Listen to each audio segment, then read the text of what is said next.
ಕರ್ನಾಟಕ ಪ್ರದೇಶ ಕಾಂಗ್ರೆಸ್ ಸಮಿತಿ ರಾಜ್ಯಾಧ್ಯಕ್ಷ ಹಾಗೂ ಉಪಮುಖ್ಯಮಂತ್ರಿ ಡಿಕೆ ಶಿವಕುಮಾರ ಆದೇಶದ ಮೇರೆಗೆ ಕೆಪಿಸಿಸಿ ಕುಶಲಕರ್ಮಿಗಳ ವಿಭಾಗದ ಕೊಲ್ಹಾರ ಹಾಗೂ ಬಸವನ ಬಾಗೇವಾಡಿ ಬ್ಲಾಕ್ ಸಮಿತಿಗೆ ಆಯ್ಕೆಯಾದ ನೂತನ ಪದಾಧಿಕಾರಿಗಳಿಗೆ ಆದೇಶ ಪತ್ರ ವಿತರಣೆ ಮಾಡಲಾಯಿತು. ಪಟ್ಟಣದ ಪ್ರವಾಸಿ ಮಂದಿರದಲ್ಲಿ ಕುಶಲಕರ್ಮಿಗಳ ವಿಭಾಗದ ನೂತನ ಪದಾಧಿಕಾರಿಗಳಿಗೆ ಆದೇಶ ಪತ್ರ ವಿತರಿಸಿ ಬಸವನ ಬಾಗೇವಾಡಿ ಬ್ಲಾಕ್ ಕಾಂಗ್ರೆಸ್ ಅಧ್ಯಕ್ಷ ಸುರೇಶ ಹಾರಿವಾಳ ಮಾತನಾಡಿ, ಈ ಮೊದಲು ಕಾಂಗ್ರೆಸ್ ಪಕ್ಷದಲ್ಲಿ ಕುಶಲಕರ್ಮಿಗಳ ಸಮಿತಿ ಇರಲಿಲ್ಲ. ಆದರೆ ನಮ್ಮ ಪಕ್ಷದ ರಾಜ್ಯಾಧ್ಯಕ್ಷ ಹಾಗೂ ಉಪಮುಖ್ಯಮಂತ್ರಿ ಡಿಕೆ ಶಿವಕುಮಾರರವರು ಸಮಾಜದಲ್ಲಿರುವ ಸಣ್ಣ ಸಣ್ಣ ಸಮಾಜಗಳನ್ನು ಒಗ್ಗೂಡಿಸುವ ಸಲುವಾಗಿ ರಾಜ್ಯಾದ್ಯಂತ ಕುಶಲಕರ್ಮಿಗಳ ಬ್ಲಾಕ್ ಘಟಕವನ್ನು ರಚಿಸಿದ್ದಾರೆ ಎಂದರು. ಸಚಿವ ಶಿವಾನಂದ ಪಾಟೀಲ ಅಭಿಮಾನಿ ಬಳಗದ ತಾಲೂಕಾಧ್ಯಕ್ಷ ಹಾಗೂ ಕಾಂಗ್ರೆಸ್ ಮುಖಂಡ ತಾನಾಜಿ ನಾಗರಾಳ ಮಾತನಾಡಿ, ಕಾಂಗ್ರೆಸ್ ಪಕ್ಷವನ್ನು ತಳಮಟ್ಟದಿಂದ ಸಂಘಟಿಸುವ ಸಲುವಾಗಿ ಪ್ರತಿ ಬ್ಲಾಕ್ನಲ್ಲಿ ಈ ಕುಶಲಕರ್ಮಿಗಳ ಸಮಿತಿಯನ್ನು ರಚಿಸಲಾಗಿದೆ. ಪಕ್ಷ ಅಧಿಕಾರಕ್ಕೆ ಬರಬೇಕಾದರೆ ತಳಮಟ್ಟದಲ್ಲಿ ಕಾರ್ಯಕರ್ತರ ಶ್ರಮ ಬಹಳಷ್ಟು ಇರುತ್ತದೆ.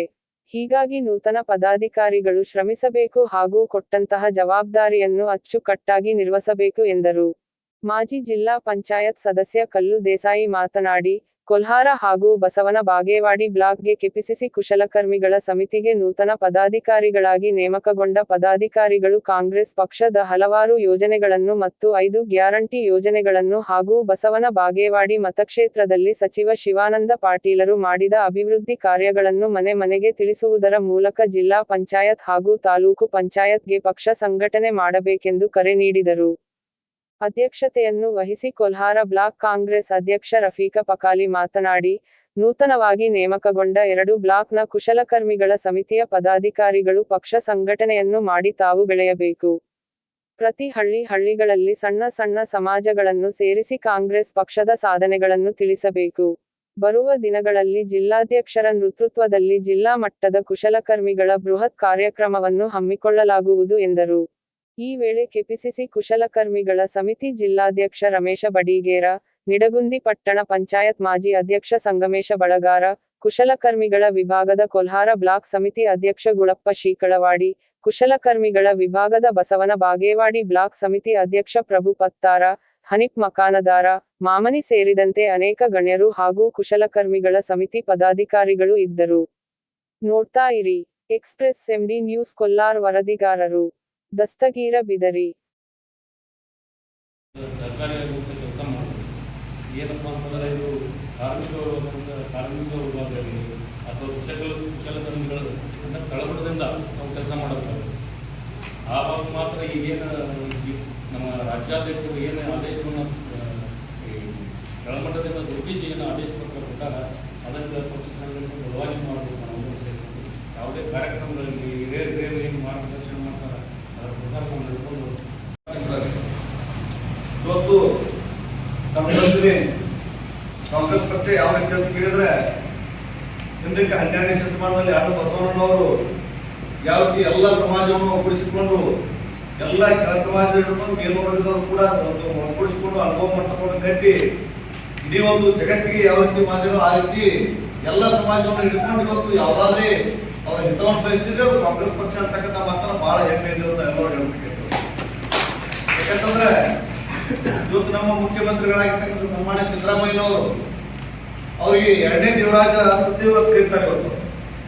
ಯಾಕಂತಂದ್ರೆ ಎಲ್ಲ ಅಲ್ಪಸಂಖ್ಯಾತರು ಹಿಡ್ಕೊಂಡು ಎಲ್ಲ ಸಣ್ಣ ಸಮುದಾಯಗಳನ್ನ ಹಿಡ್ಕೊಂಡು ಯಾವ ರೀತಿ ದೇವರಾಜ ಅರಸರು ಹಿಂದಕ್ಕೆ ಆಡಳಿತವನ್ನು ಮಾಡಿದ್ರು, ಅದೇ ಭಾಗದಲ್ಲಿ ಅಣ್ಣ ಬಸವಣ್ಣನವರ ಒಂದು ಅಂಬೇಡ್ಕರ್ ಅಂತ ಹಾದಿಯಲ್ಲಿ ಇವತ್ತು ಯಾರಾದ್ರೂ ಅಧಿಕಾರವನ್ನು ಮಾಡಿದ್ರೆ ಅದು ಸಿದ್ದರಾಮಯ್ಯನವರು. ಇವತ್ತು ಅಂಥವರ ನೇತೃತ್ವ ಸರ್ಕಾರದಲ್ಲಿ ಇವತ್ತು ನಮ್ಮ ಕಾಂಗ್ರೆಸ್ ಪಕ್ಷ ಕೂಡ ಬಹಳ ಬಲಿಷ್ಠವಾಗಿದೆ. ಯಾಕಂತಂದ್ರೆ ನಮ್ಮ ಕಾಂಗ್ರೆಸ್ ಪಕ್ಷದ ಅಧ್ಯಕ್ಷರಾಗಿರ್ತಕ್ಕಂಥ ಡಿ.ಕೆ. ಶಿವಕುಮಾರ್ ಅವರು ಕೂಡ ಬಹಳ ಒಂದು ಬಲಿಷ್ಠವಾಗಿರ್ತಕ್ಕಂಥ ವ್ಯಕ್ತಿ. ಇವತ್ತು ಯಾವುದೇ ಒಂದು ಬಿಜೆಪಿ ಎಷ್ಟೇ ಷಡ್ಯಂತ್ರ ಮಾಡಿದ್ರು ಕೂಡ ಯಾವುದಕ್ಕೆ ಜಗ್ಗಂಗಿಲ್ಲ ಬಗ್ಗಂಗಿಲ್ಲ ಅಂತಕ್ಕಂಥ ಎಲ್ಲ ಸಾಮಾನ್ಯ ಜನರಿಗೆ ಒಂದು ಅಧಿಕಾರ ಕೊಡೋದ್ರ ಜೊತೆಗೆ ಅವ್ರು ಒಳ್ಳೆಯ ಕೆಲಸಗಳಾಗಬೇಕು ವಿಚಾರ ಮಾಡ್ಕೊಂಡೆ ಮಾಡ್ತಕ್ಕಂಥ ಪಕ್ಷ ಯಾವ್ದಾದ್ರು ಇದ್ರೆ ಅದು ಕಾಂಗ್ರೆಸ್ ಪಕ್ಷದ ಸರ್ಕಾರ ಅಂತಕ್ಕಂಥ ಮಾತನ್ನು ಕೂಡ ಇವತ್ತು ಹೇಳ್ಬೇಕಾಗಿದೆ. ಆ ನಿಟ್ಟಿನಲ್ಲಿ ಈ ಒಂದು ವರ್ಷದಲ್ಲಿ ಏನು ಇದೊಂದು ಹೊಸ ಘಟಕವನ್ನು ಪ್ರಾರಂಭ ಮಾಡಿದ್ದಾರೆ, ಬಹಳ ಸಂತೋಷದ ವಿಷಯ. ಯಾಕಂತಂದ್ರೆ ಈ ವಿಶ್ವಕರ್ಮ ಸಮಾಜದವರಿಗೆ ಯಾವುದೇ ಒಂದು ಆದ್ಯತೆಗಳು ಕೂಡ ಯಾವ ಪಕ್ಷದಲ್ಲಿ ಕೂಡ ಇದ್ದಿರಲಿಲ್ಲ.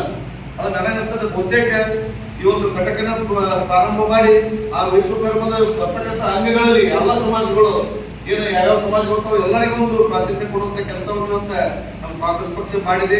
ಆ ನಿಟ್ಟಿನಲ್ಲಿ ತಮ್ಮ ಮೇಲೆ ಇದೇ ನಮ್ಮ ನಾರಾಜನವರು ಮತ್ತು ಸಂಗಮೇಶ್ ಅವರು ಹೇಳಿದಂಗೆ ನಿಮ್ಮ ಮೇಲೆ ಏನು ಆದೇಶ ಪತ್ರ ಕೊಟ್ಟಾರ, ಆದೇಶ ಪತ್ರದ ಜೊತೆಗೆ ಇದು ಬಹಳ ಗುರುತರವಾಗಿರ್ತಕ್ಕಂಥ ಬಹಳ ಜವಾಬ್ದಾರಿ ಇದೆ. ಏನ್ ಜವಾಬ್ದಾರಿಪ್ಪ ಅಂತಂದ್ರೆ ಮೊಟ್ಟ ಮೊದಲಿಗೆ ನಮ್ಮ ಸರ್ಕಾರದಲ್ಲಿ ಏನು 5 ಗ್ಯಾರಂಟಿಗಳು ಆಗ್ಯಾವ, ಆ ಗ್ಯಾರಂಟಿಗಳಲ್ಲಿ ಎಲ್ಲ ಸಾಮಾನ್ಯ ಜನರಿಗೆ ಮುಟ್ಟಿದಾವ ಇಲ್ಲೋ ಅದನ್ನು ನೋಡೋದ್ರ ಜೊತೆಗೆ ನಮ್ಮ ಸರ್ಕಾರ ಮಾಡಿರ್ತಕ್ಕಂಥ ಸಾಧನೆಯನ್ನು ತಿಳಿಸುವುದು ಇವತ್ತೆಲ್ಲ ಗ್ರಾಮೀಣ ಮಟ್ಟದಲ್ಲಿ. ಅದು ತಿಳಿಸೋದ್ರ ಜೊತೆಗೆ ಪಕ್ಷ ಸಂಘಟನೆಯನ್ನು ಕೂಡ ನಾವು ಎಲ್ಲರೂ ಮಾಡಬೇಕಾಗಿದ್ದೇವೆ. ಅದರ ಜೊತೆಗೆ ನಮ್ಮ ಸಚಿವರಾಗಿರ್ತಕ್ಕಂಥ ಶಿವಾನಂದ ಪಾಟೀಲ್ ಏನು ಮಾಡಿರ್ತಕ್ಕಂಥ ಅಭಿವೃದ್ಧಿ ಕಾರ್ಯಗಳನ್ನ ನಾವು ಎಲ್ಲ ಜನರಿಗೆ ಮುಖ್ಯವಾಗಿ ನಾವು ಎಲ್ಲರಿಗೂ ತಿಳಿಸಿ ಹೇಳ್ತಾರೆ. ಅಂದಾಗ ಮಾತ್ರ ಒಂದು ಪಕ್ಷ ಸಂಘಟನೆ ಆಗ್ಲಿಕ್ಕೆ ಸಾಧ್ಯ ಇರ್ತಕ್ಕಂಥ ಮಾತನ್ನು ಕೂಡ ಇವತ್ತು ನಾವು ಹೇಳ್ಬೇಕೈತಿ. ಆ ನಿಟ್ಟಿನಲ್ಲಿ ಏನು ನಮ್ಮ ಹಿರಿಯರು ಹೇಳಿದಾಗೆ ಇವು ಇದೆ ನಮ್ಮ ಸನ್ಮಾನ್ಯ ಶಿವಾನಂದ ಪಾಟೀಲ್ ಸುಮಾರಾಗಿ ಅಂತ ಒಂದು ನುಡಿರಂಗಿಲ್ಲ. ಗೊತ್ತಕ್ಕೆ ಎಲ್ಲರೂ ಹೇಳಿದ್ರು, ಇಲ್ಲಿ ನಾರಾಯಣ ಸುರೇಶ್ ಅವರು ಎಲ್ಲರೂ ಹೇಳಿದ್ರು, ನೀವು ಒಂದ್ಸಲ 2 ಸಲ ಹೋದ್ರೆ ಅಂತಂದ್ರೆ ಭಾಳ ನಿಮ್ ಹೆಸರುಗೊಂಡು ಕರೆಯುವಂತ ವ್ಯಕ್ತಿ ನಮ್ಮ ಜಿಲ್ಲೆಯಲ್ಲಿ ಹೋಗ್ತಾರೆ. ಅಂತ ಒಬ್ಬ ನಾಯಕರ ಕೈಯಾಗೆ ಬಲಪಡಿಸುವಂತ ಕೆಲಸ ನಾವು ಎಲ್ಲರೂ ಕೂಡ ಮಾಡೋಣ. ಇದು ಇಷ್ಟೇ ಅಲ್ಲ, ಇದು ಮತಕ್ಷೇತ್ರ ಕಟ್ಟಡ ಇಡೀ ಜಿಲ್ಲೆಯಲ್ಲಿ ಕೂಡ ಏನು ಜಿಲ್ಲಾಧ್ಯಕ್ಷರು ಕೂಡ ಇಲ್ಲೇ ಅದಾರೆ. ಜಿಲ್ಲೆಯಲ್ಲಿ ಒಂದು ಕಾರ್ಯಕ್ರಮ ಮಾಡ್ಕೊಂತಕ್ಕಂಥ ಮಾತನ್ನು ಅವ್ರು ಹೇಳಿದ್ರು. ಬಹುತೇಕ ನನಗೆ ಅನಿಸ್ತದೆ ಈ ಒಂದು ಜಿಲ್ಲೆಯಲ್ಲಿ ಆಗುವಂತ ಕಾರ್ಯಕ್ರಮಕ್ಕೆ ಸಿದ್ದರಾಮಯ್ಯನವರ ಡಿ ಕೆ ಶಿವಕುಮಾರ್ ಕಳಿಸಿ ಇನ್ನೂ ಹೆಚ್ಚಿನ ದೊಡ್ಡ ಪ್ರಮಾಣ ಕಾರ್ಯಕ್ರಮ ಮಾಡಿದ್ರೆ ಇದಕ್ಕೊಂದು ಕರೆಗೂ ಕೂಡ ಬರ್ತದೆ ಅಂತಕ್ಕಂಥ ನನ್ನ ಆಶೆ ಭಾವನೆ ಕೂಡ ಇದೆ. ಆ ನಿಟ್ಟಿನಲ್ಲಿ ಏನೇ ಸಹಾಯ ಸಹಕಾರ ಬಂದ್ರು ಕೂಡ ನಾವೆಲ್ಲ ವೇದಿಕೆ ಹಿರಿಯರು ನಮ್ಮ ಸಚಿವರ ಜೊತೆ ಮಾತನಾಡಿ ನಿಮ್ಮ ಜೊತೆ ನಾವು ಸದಾ ಬೆನ್ನೆಲುಬಾಗಿ ನಾವು ನಿಲ್ತೀವಿ ಅಂತಕ್ಕಂಥ ಮಾತನ್ನು ಕೂಡ ಹೇಳಿ ನಾವೆಲ್ಲರೂ ಒಳ್ಳೆಯ ಪಕ್ಷದ ಸಂಘಟನೆ ಆಗತ್ತ ಅನ್ನೋದು ಹೇಳಿದಂಗೆ ನಾವು ಕೂಡ ಮೊದಲಲ್ಲೇ ಕೂತ ಬಂದವ್ರು ಇಲ್ಲಿ ಎಲ್ಲರಿಗೂ ಒಮ್ಮೆ ನಾವು ವೇದಿಕೆ ಮೇಲೆ ಯಾರು ಕೂತಿಲ್ಲ. ಅದಕ್ಕೆ ಮೇಲ್ ಕಾರಣ ಏನಪ್ಪಾ ಅಂತಂದ್ರೆ ತಳಮಟ್ಟದಿಂದ ಪಕ್ಷ ಸಂಘಟನೆ ಮಾಡಿದಾಗ ಮಾತ್ರ ಆ ಪಕ್ಷ ನಮ್ಮನ್ನು ಮೇಲೆ ಕೂತು ಒಂದಿಷ್ಟು ಕುಂದಿಸ್ತೈತಿ. ಅಂತ ಕೆಲಸ ಇವತ್ತು ನಾವೆಲ್ಲರೂ ಕೂಡ ಮಾಡ್ಬೇಕಾಗಿದೆ. ಅದಕ್ಕೆ ಬರುವ ತೀರ್ಮಾನದಲ್ಲಿ ಇವತ್ತು ಯಾವುದೇ ಬಿಜೆಪಿ ಅವರು ಏನೇನೋ ಸುಳ್ಳು ಆಶ್ವಾಸನೆ ಕೊಡ್ತಿರ್ತಾರೆ. ನೀವು ನಮ್ಮ ಕೋಲಾರ ಉದಾಹರಣೆ ಹೇಳ್ತೀನಿ, ಇದೇ 10 ವರ್ಷದಿಂದ ನಮ್ಮ ಕೋಲಾರ ಬೇರೆ ಇತ್ತು. ಈ ಒಂದು 5 ವರ್ಷದಾಗ ಕೋಲಾರ ಬಹಳ ಬದಲಾವಣೆ ಆಗೈತಿ.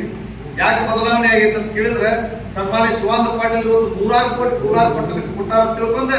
ಇವತ್ತು ಕೋಲಾರದ ಜನತೆ ಯಾವ ರೀತಿ ಆಶೀರ್ವಾದ ಮಾಡ್ಯಾರ ಅಂತ ಕೇಳಿದ್ರೆ ಇಡೀ ಬಸವನ ಬಾಗೇವಾಡಿ ಮತಕ್ಷೇತ್ರದಲ್ಲಿ ಕೋಲಾರದಲ್ಲಿ ಅಭ್ಯರ್ಥಿ ಇದ್ರು ಕೂಡ ಕೋಲಾರ ಕಾಂಗ್ರೆಸ್ ಲೀಡ್ ಆಗಿತ್ತು. ಅವ್ರ ಅಭಿವೃದ್ಧಿಗೆ ಕಾರಣ ಅಂತಕ್ಕಂಥ ಮಾತನ್ನು ಅವೆಲ್ಲ ವಿಚಾರ ಇಟ್ಕೊಂಡೆ ಗ್ರಾಮೀಣ ಮಟ್ಟದಲ್ಲಿ ತಾವೆಲ್ಲರೂ ಕೂಡ ಒಗ್ಗಟ್ಟಾಗಿ ನಮ್ಮ ಪಕ್ಷದ ಸಂಘಟನೆಗೆ ಒಂದು ಹೆಚ್ಚಿನ ಒತ್ತಡ ಕೊಟ್ಟೆ ತಾವೆಲ್ಲರೂ ಕೊಡೋರಿ. ನಮ್ಮ ಜೊತೆಗೆ ನಾವು ಹೆಗ್ಲಿಗೆ ಕೊಟ್ಟೆ ಪ್ರಾಮಾಣಿಕವಾಗಿ ನಾವೆಲ್ಲ ವೇದಿಕೆಯಲ್ಲಿ ಇರ್ತಕ್ಕಂಥ ಎಲ್ಲ ನಿರ್ಗುಂದಿ ತಾಲೂಕು ಇರ್ಬೋದು, ಬಾಗೇವಾಡಿ ತಾಲೂಕು ಇರ್ಬೋದು, ಕೋಲಾರ ತಾಲೂಕಿನ ಎಲ್ಲ ಹಿರಿಯರು ಕೂಡ ನಮ್ಮ ಜೊತೆಗೆ ನಾವು ಸದಾ ಇರ್ತೀವಿ ಅಂತಕ್ಕಂಥ ಮಾತನ್ನು ಹೇಳಿ ಏನು ತಮ್ಮೆಲ್ಲರಿಗೆ ವಂದಿಸಿ ನಾನು 4 ಮಾತುಗಳನ್ನು ಮುಗಿಸ್ತಾ ಇದ್ದೀನಿ. ಜೈ ಜೈ.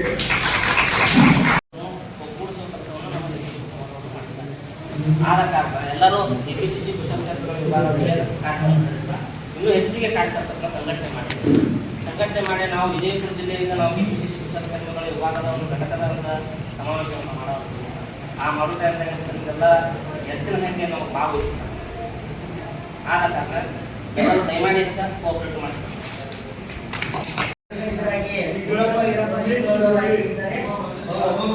ಅವರಿಗೆ ನಮ್ಮೆಲ್ಲರ ಪರವಾಗಿ ಜೋರ ಚಪ್ಪಾಳೆ ಈಗ ಅಭಿನಂದನೆ ಸಲ್ಲಿಸಬೇಕು. ಗುರಪ್ಪ ಶಿಂಗವಾಡಿ ಅವರಿಗೆ ಸಂದೀಪ್ ಮರಗಿ ಅವರು ಕೂಡ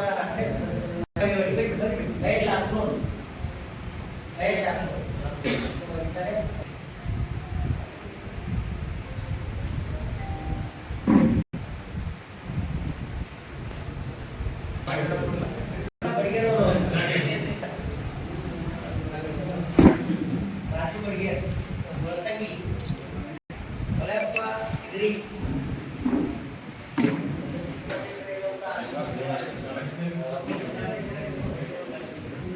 ಸಾಬು ಪಟ್ಯಾರ್